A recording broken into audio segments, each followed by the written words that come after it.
ಕಳೆದ 11 ವರ್ಷಗಳಿಂದ ರಾಹುಲ್ ಗಾಂಧಿಯ ನೇತೃತ್ವದಲ್ಲಿ ರಾಷ್ಟ್ರದ ಮತ್ತು ಅನೇಕ ರಾಜ್ಯಗಳ ಚುನಾವಣೆಗಳನ್ನು ಸತತವಾಗಿ ಸೋಲುಂಡಿ ಈಗ ಹದಗೆಟ್ಟಿದ್ದಾರೆ. ರಾಹುಲ್ ಗಾಂಧಿ ಸಂಪೂರ್ಣವಾಗಿ ನಿಷ್ಪ್ರಯೋಜಕ ಬುದ್ಧಿಮತ್ತೆಯಿಂದ ವರ್ತನೆಯನ್ನು ಮಾಡ್ತಾ ಇದ್ದಾರೆ.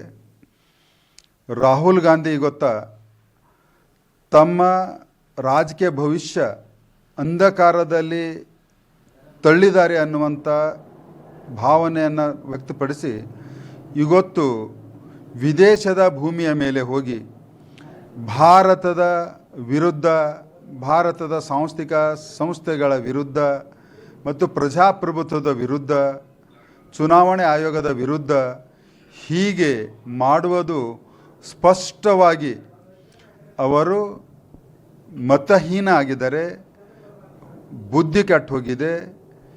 ಭಾರತದ ಪ್ರತೀಕ ಅವರಿಗೆ ಗೌರವ ಇಲ್ಲ. ಉತ್ತರ ಕರ್ನಾಟಕ ನ್ಯೂಸ್, ಇದು ಕನ್ನಡದ ಉಸಿರು.